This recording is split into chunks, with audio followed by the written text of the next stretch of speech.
Maybe they were trying to force his hand, but they sounded more like gunshots than tear gas canisters. All I can say, Melanie, is we're staying here and watching to see what's going to happen next, and I will try to find out from officers what occurred. All right. Can you tell us anything, Sergeant Jenkins, can you tell us anything about what happened? Right now they're just shooting tear gas into the house. Okay, those shots were all tear gas? To the best of our knowledge, yes. Okay, so there has been no injuries. He hasn't shot back? Not that we're aware of. Okay, so you're trying to force him out with the tear gas? Sure. Okay, and that was a decision made by the SWAT team after he... Negotiations basically broke down. He broke negotiations off. And so you felt that it would be more... Right, it was to the best interest of everyone, safety of the neighborhood, police officers, everybody else, to go ahead and initiate this. Okay, so at this point, you are aware of no one being injured. He did not fire any shots, and you fired no bullets at him. To the best of my knowledge, that's correct. I know we haven't fired anything except parrot rounds and tear gas. Okay, thank you. That's Sergeant Jenkins with the Indiana State Police. Now we have it. They have been firing tear gas canisters into the house. And Melanie, they did evacuate several streets in this neighborhood because they were concerned about the residents. And the children who were supposed to come home from school at 2:30 were held at the schools. So it is, now they're feeling that it would be safer for the neighborhood and it would be safer for the people here if they could force his hand and get him out. And that's what they're trying to do by firing the tear gas canisters. All right. And from the number of shots we heard, there are a lot of canisters in that house right now. All right, well, hopefully he will emerge soon.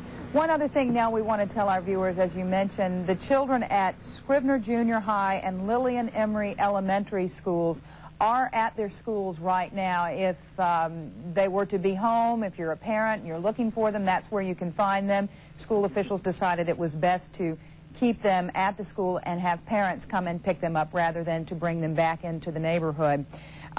We do have two crews on the scene, Nell and another reporter and photographer, and we will let you know what happened at Wheeler Elementary this afternoon where this entire ordeal started. That will be at 5 o'clock on Wave 3 First News. Do you want to stick with this, or are you ready to go back to programming? All right, we're going to stick with it a little bit longer. Again, if you're just joining us, let's recap the situation. Police are on Jackson Street in New Albany. A man by the name of Jesse Davidson has been holed up in a house there for several hours this afternoon. The ordeal began at Wheeler Elementary in Jeffersontown when Jesse Davidson went to try and find his estranged wife, Diane Davidson, who worked at the school. However, she does not work at the school now. There has been some violence. He is accused of stabbing her earlier this summer. When he did not find Diane Davidson at Wheeler Elementary School, he commandeered a car from a woman along with her two children, forced them to drive to the West End. He attacked the woman in the West End, allegedly, we are told, and then released the woman and her two small children and then drove to New Albany, to the home of Emily Tarrant. She is the aunt of his estranged wife, Diane Davidson. Police say he took Emily Tarrant hostage, held her for several hours before releasing her about 3 o'clock. Emily Tarrant was released unharmed by Jesse Davidson. She told Nel Taylor as she was being led away by police officers that she was okay. She wasn't hurt. This is video of Ms. Tarrant being escorted by police out of her home, leaving, of course, Jesse Davidson inside. Whether or not Mr. Davidson has a gun is still a question. We have heard reports that he was indeed armed when he took the car from Wheeler Elementary, but at this stage in the game, nothing to confirm that from authorities on the scene. Emily Tarrant, apparently, we are told, raised Diane Davidson, Jesse's estranged wife, and was held about 5 hours, and we are told that he was supposed to have said something to the effect that if he could not have Diane, he would take Ms. Tarrant. We're back live now out at New Albany on Jackson Street, where police have been firing tear gas into the home where Jesse Davidson is holed up. At one point, he did peek out of the door of the house and was speaking directly to Myron Wilkerson, who is with the Indiana State Police.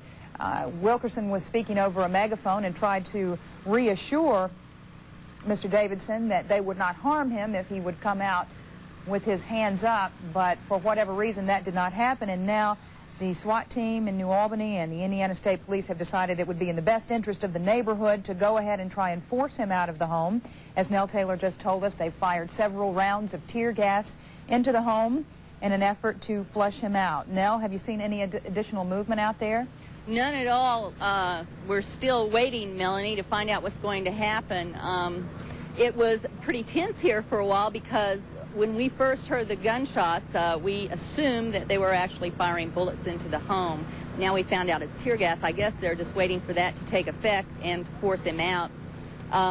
We did see the sheriff's SWAT team run down toward the other end of the street. That's where a lot of the relatives of both Diane Davidson and Jesse Davidson had gathered to watch this whole thing unfold all day.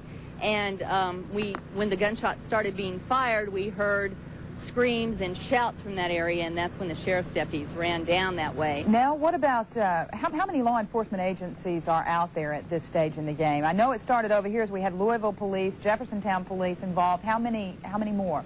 The New Albany Police Department, the Sheriff's Department, Floyd County Sheriff's Department, the State Police, the FBI did come across because Davidson apparently kidnapped a woman and forced her to take him here to the aunt's house. So that there are at least 5 agencies involved. At least 5 agencies involved right now. Now the Sheriff's Department is the FBI is investigating solely the kidnapping.